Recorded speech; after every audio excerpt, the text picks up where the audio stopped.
Greetings, survivors. This is the Neuroshima Hex Gamer. Today we're going to look at the latest expansion to Neuroshima Hex, Pirates, designed by Mike at Walzak. The art on this is quite impressive. In person, it actually looks like she's really popping off the page.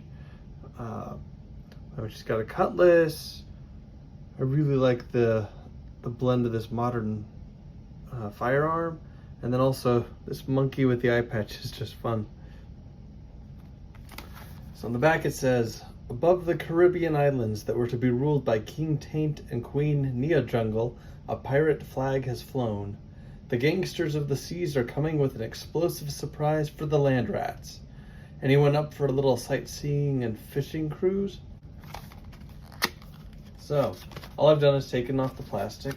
Let's see how this looks.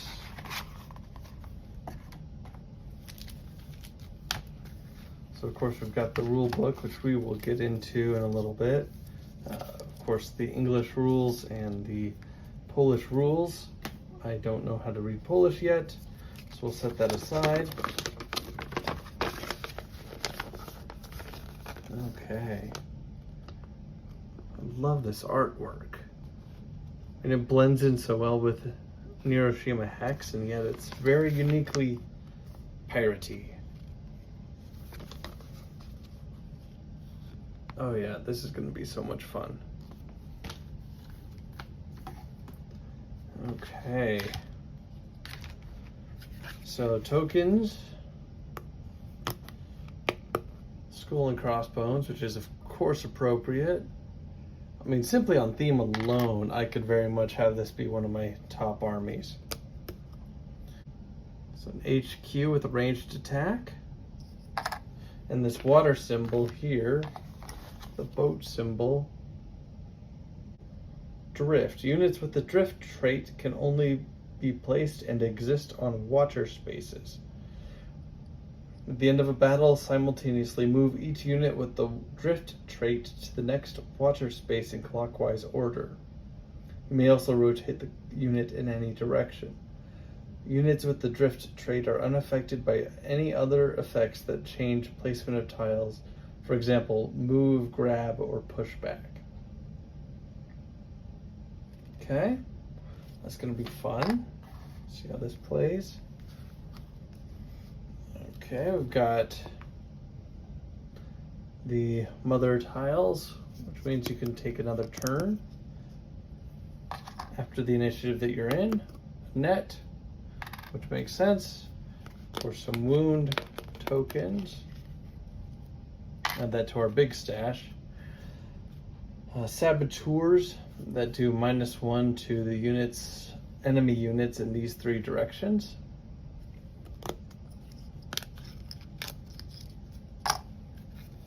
Medics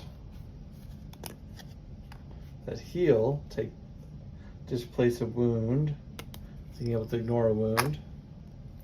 Okay, wave. This is a new tile. Wave inflicts 1 wound on each tile, enemy, ally, and foundation, except HQs, in each space within the area of effect. Affects 3 spaces of the outer ring in a straight line. Okay, so that is shown here in the rule book.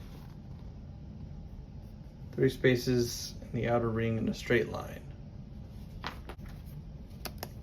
Wave. And then 3 move tiles. Okay, 5 battle tiles.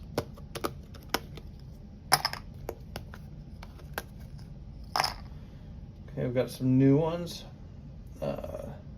So this is the tavern. It has a keyword implant. Activation of this implant immediately starts a battle, which is resolved according to the standard rules. You cannot activate this implant if any player has already drawn their last tile. Okay, we'll see how that plays. And then these tokens here are water adjacency tokens. There's 6 and there's 6 more as replacements. So we will get into that. I love this color.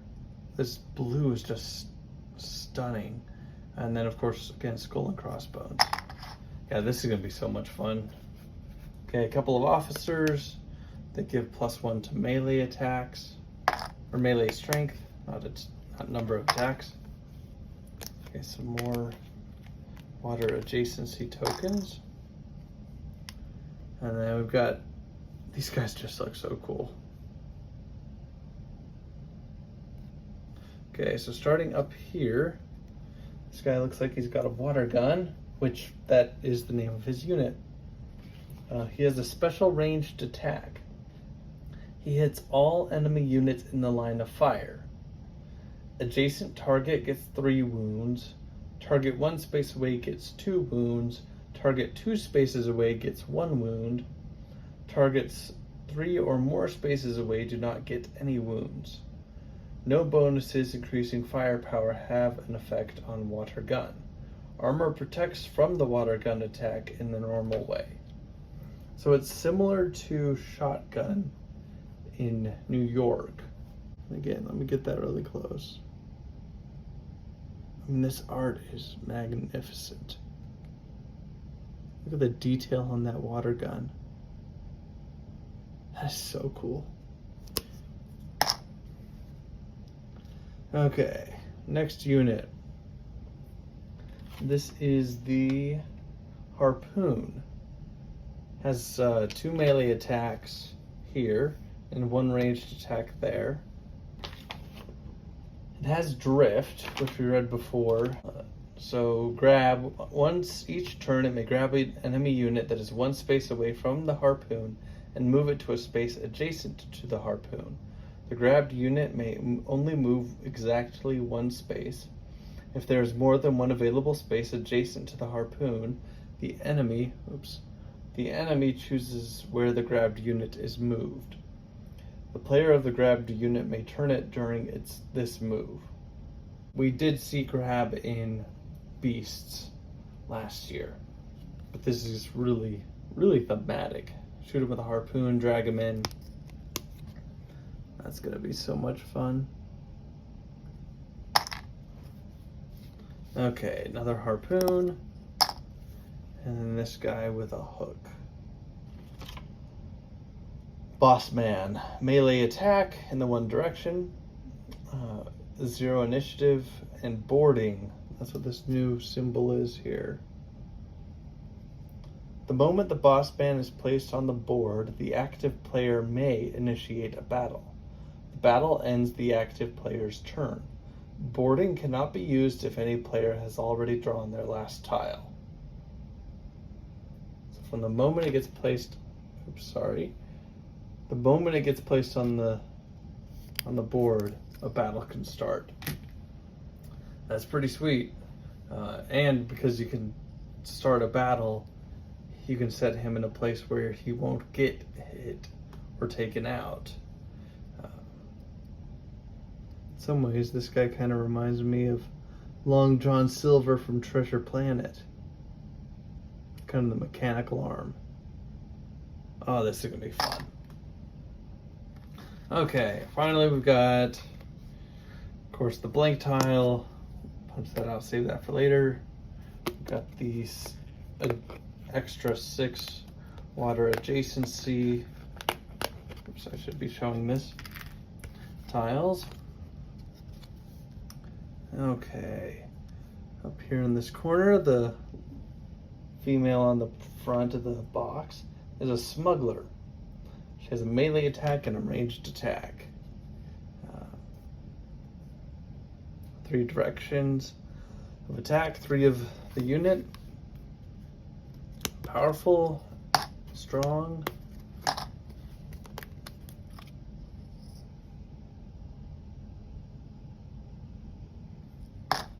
Now we have the fisherman, which has a net and drift. Really curious to see how drift works in this game. Okay, one of those. And then we have the helmsman, which has melee attack in all but one direction, and then has armor in one direction.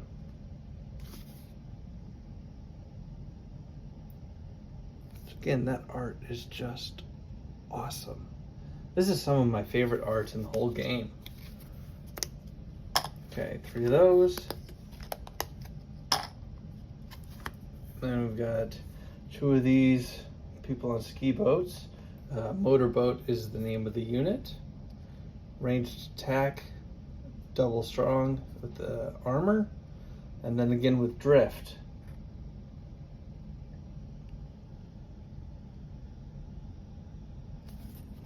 Two of that unit. And finally, last but certainly not least, we have Crocodile, for fairly obvious reasons. Has a melee attack and also charge. When the Crocodile destroys an enemy unit, it may move to the space previously occupied by the destroyed unit. This move is performed at the end of the current initiative phase before players begin to resolve the next initiative phase. When moving this way, the Crocodile unit may turn freely. Oops, sorry about that. If it can destroy a unit in Initiative 1 and then move again and attack a different unit at Initiative 0, that's going to be quite impressive to help clear out some of the board. That Crocodile, nice and intimidating. In some ways it reminds me of the Rancor and the Rancor trainer from Star Wars. Okay. The setup changes. There's place the water adjacency markers on the spaces shown below. New rules. When playing the pirates, the 12 spaces marked white in the illustration above are water spaces. They are used to enlarge the playing area. Only units with the drift trait are allowed on the water spaces. Each water space is adjacent to 2 standard spaces. Units on water spaces may be targeted by attacks and effects according to the standard rules. Each water space is adjacent to 2 other water spaces. The water adjacency markers are not in the playing area and do not have any purpose other than to remind you about the adjacency between the spaces. Water spaces do not have to be filled when a battle would start due to the board being filled, only to count the standard 19 hex spaces. Instant action tiles that select units on the board, like Sniper or Ray, may select units located in water spaces. And that is the unboxing of Pirates. Let me know what you think in the comments below. I'm very excited to get this one to the table and to read up on the rules and to just play with it and see how it works out. Again, I love the art. I love the pirate theme, and I think this one is very clever in its design. Keep spreading the awesomeness of Neuroshima Hex, and this is the Neuroshima Hex Gamer signing off.